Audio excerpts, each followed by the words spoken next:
Aloha, I'm Chef Chris Galindo from Lindo Culinary Creations. This year in 2024, I'm back to host Taste of the Pacific Cook-Off here on the big island of Hawaii.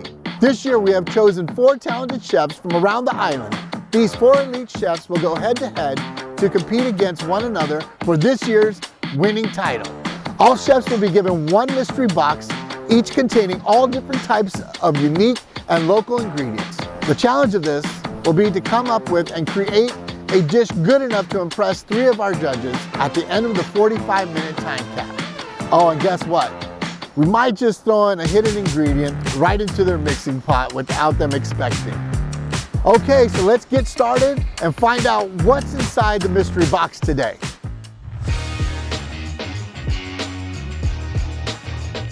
Aloha, welcome to La Iopoa 2020, here for today's Mystery Box Challenge with a couple chefs. Today I want to introduce our chefs that are going to be competing. My name is Chad Yamamoto. I'm the chef de cuisine of Moana Restaurant at the Kona Village at Rosewood Resort. With me I have my sous chef, Eloy Perez. Isabel Chung here for the Fairmont Market Executive Chef, and with me, my right-hand guy, Makai Coelho, who is our chef de cuisine for Binchotan. My name is Christopher Mostella. I work for Cuvée. I also work for Dragonfly. It is my sous chef, Jason from JMR Food Concepts in Oahu.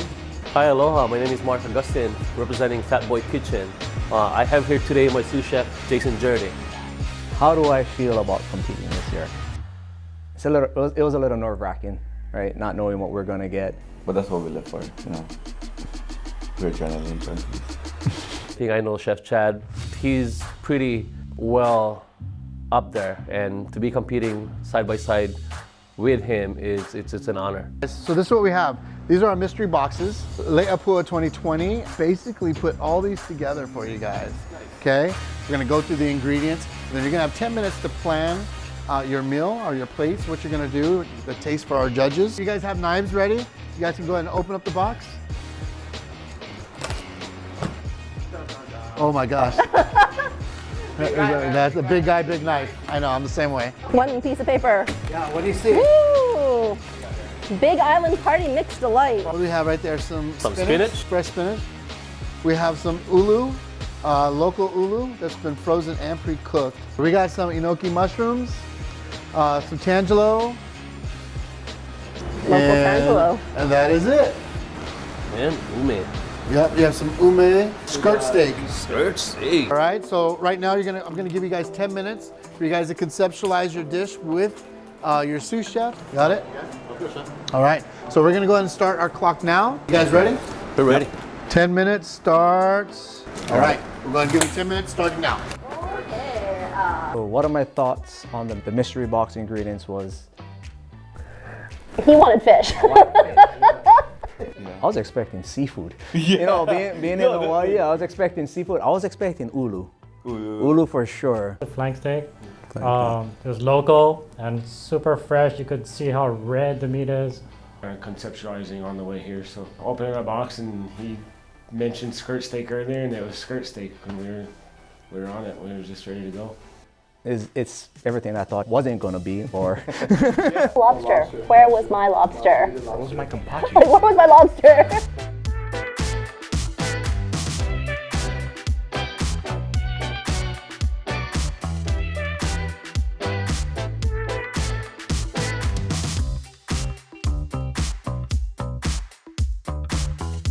You were asking about the beef, where the beef was from. It's from EO Processing. It's local beef that they process here on island. It's up by Makale Fire Station in Kalawa. Today's cut is a skirt steak. Looks like Chad's starting tartare with it, actually. Yeah. I'll be wondering how he actually incorporates the ulu and if he throws that into that dish. I don't want to make them nervous, but my name is on that bag of Hey, ulu. yeah, you ulu. I'm the ulu ambassador for the Hawaii Ulu Co-op who Right partnered with on. us for this. So Good. no pressure, but my name's on that bag. Hey. Tattooed on me. I mean, Oh, yeah. I take them seriously. Chefs, you got 15 seconds till we start. You'll have 45 minutes to complete your dish. That's 3 dishes, 1 for each judge. There we go. You guys ready?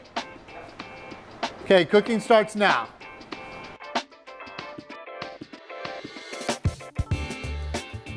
I've spent the past 14 years in the Pacific Northwest, And coming to Hawaii, we're now talking about warm water, tropical fruits. I love tropical fruit. My family's from Singapore, so this really speaks to me. We have chefs that travel all around the world, and they come here to work, and we get to meet with them, get to work with them, get to learn everything that they did around the world. And during those times, we get to network with them and get to visit the restaurants they work with, and it gives us opportunities for local people like myself to visit other parts of the country and try different things as well. So we're just a couple minutes in, and you can already tell what type of competition is going to be. Both chefs and their sous are very focused. They're into their prep work, everything that they're getting done right now. The smell inside here is already smelling great. I'm not sure if it's just the garlic that Chef Eloy was cutting, but it smells like home to me in my kitchen. So I'm super excited. Can't wait to see what these guys are going to do.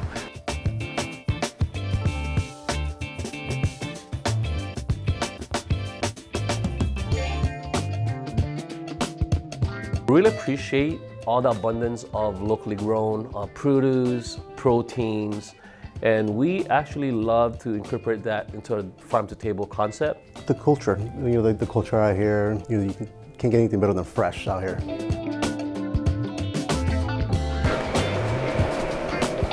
Okay, so every year we have a mystery item that we drop after they've already started their competition.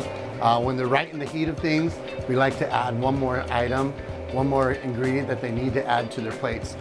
This year, because we're in Kona and we have such great vanilla farms out here, I actually got these vanilla beans from Four Seasons. And so we're gonna drop this on them and see how clever they are, see what they can do with this.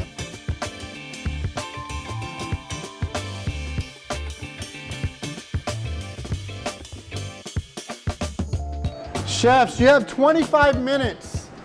25 minutes to finish your dishes and plate them up. And it's about that time. Every year we announce a secret ingredient. And I know I'm taking up some of your time. So here it is. Local grown vanilla bean. So chefs, you need to take this, somehow integrate it in your creations that you have going already. All right, this is our twist. Enjoy. Can't wait to see what you're gonna do. Okay, so we got vanilla. That's fun. I think vanilla is a natural pairing for citrus, and both grow here, and old adage, if it grows together, it goes together. So vanilla and tangelo, why not? That way, I had to think quick. You had the vanilla, you get the whole vanilla bean in there. You're like, okay, what am I gonna do with this? Something that you don't say every day. I'm like, you think about vanilla, you think about maybe something sweet, right? Into a cake or a creme brulee or something. So to get that incorporated into like a flank, you gotta think quick. I'm like, okay, what am I gonna do? So chef, what do you think of this big contraption? I think it's very interesting.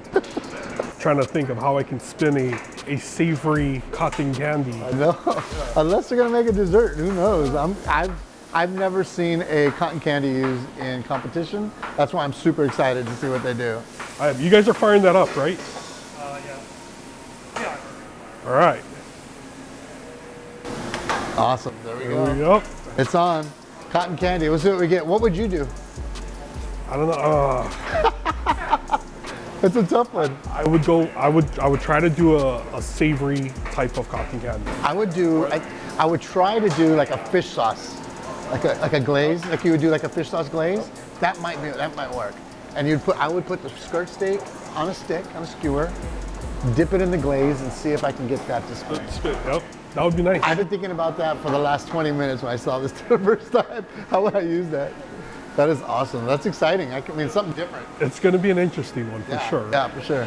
For sure. We'll see. Chef Chris is talented. We'll see what they're going to do. It looks like they got a couple tricks up their sleeve. All right, chefs, you have 8 minutes left. 8 minutes.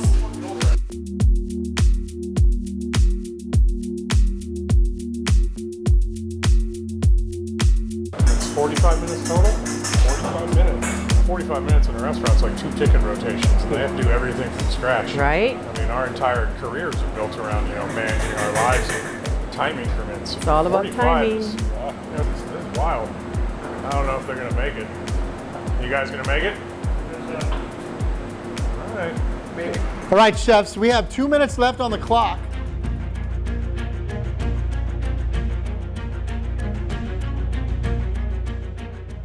the scariest part, I think, was the last 45 seconds when you said, chef's 45 seconds, it went like really quickly. Like that's when I started sweating. Like.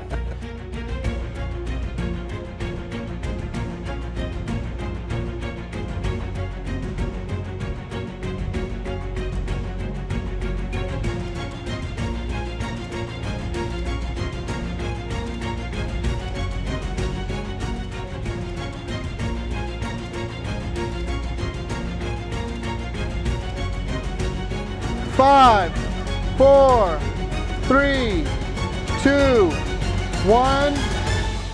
Time's up, guys. Time's up. Good job.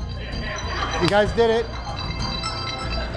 I feel really confident that we did a great job, and it was an excellent team building opportunity for the two of us. I'm very optimistic, but going against, like I said, Chef Chad Yamamoto, he has well-known chefs here in Hawaii and has a lot of accolades, and to beat him, that would be a great experience and an honor. Beautiful presentation. It looks, it's very, very beautiful. Try not to overcomplicate it too much and have the ingredients, shine for itself. I think, Mike, first bite. Very good flavors, very well seasoned. How about the ulu on the bottom? Do you guys taste any of the ulu on the very bottom? On its own, I pick up the flavors. When you eat it with the tartare, just everything kind of goes together. Yeah. And the second dish where everything that you can eat a little bit separate. So with the skirt steak being a little bit richer, right, with the crust and cooked in butter, on the side we had a dashi that was a little bit lighter, and the pickles to help cleanse that palate with every bite, and keeping the spinach salad on the bottom for something that's a little bit more refreshing with all like the oranges and stuff. The beef is really good, very well seasoned. Tender? Very tender. Party mix on top adds a great contrast. Okay, the crunch. Yep. We're confident with what we did. Yeah. We're very happy with the final product. Yeah. We're happy with what we made. Yeah. We stand behind what we made. First of all, they look very beautiful. And if I read their description on the menu, I'd probably have to order both at a restaurant. Just because I want to try this. Tracy, what did you think of when you looked at it, your first looks, the presentation? I thought, what food truck is serving this kind of food? It's so pretty. I know. Super pretty. It tastes good too. So can you imagine getting something like you go to this food truck and this is what you get? I think what we made today is basically to the flavor profile that we are presenting today. Beef is basically grass-fed. Vanilla bean is grown out of kalapa, malka. Things that we already have access to. No, he's great. He's trained well. He's actually a chef at Copper Bar at Mauna Kea, and I believe he does manta as well. So he definitely, he knows what he's doing. Me and Chris, we actually, because he lives here in Big Island, I live Oahu, we've been going back and forth like, hey chef, what do you think? What do you think we should do? Right. It came together well on the plate, I feel. We make a strong team, and hopefully we can come home with a win. Very creative, huh? Something different. Very creative. And this is the tartare. Chef Dan, what do you think? I was expecting it to be a little overpowering with the smoke, but It's not. it's not at all. Yeah, it sat there for a little bit with the smoke in there. I was kind of thinking the same thing. I like it. It adds a little bit of a rustic flair to it. All right, so next plate, this is his main. You're gonna pour that over the floss. I tried the sauce, pretty good. Oh yeah, see it's melting that. Good eat, how's the sauce, good? I really like the sauce pairs very well as the cotton candy dissipates. It almost finishes the sauce. Interesting. I've never seen that used before. that's what the sweet I'm eating. That's cool. I feel confident that we made it through and we did the best job that we could in a kitchen that wasn't ours. We had a lot of fun. Whether we win or not, that's up to the judges and the people. I will ask our ulu specialist. I think this is simple yet elegant. Yeah. For Binchotan, I think this is, a little homage to who they are and where they came from. Yeah. I like the fact that they knew they needed skewers and made some. That shows creativity doesn't just extend to the ingredients, to getting it on the plate. All right, so now all 4 chefs have completed their dishes. The judges' scores are in, but however, there can only be one winning chef.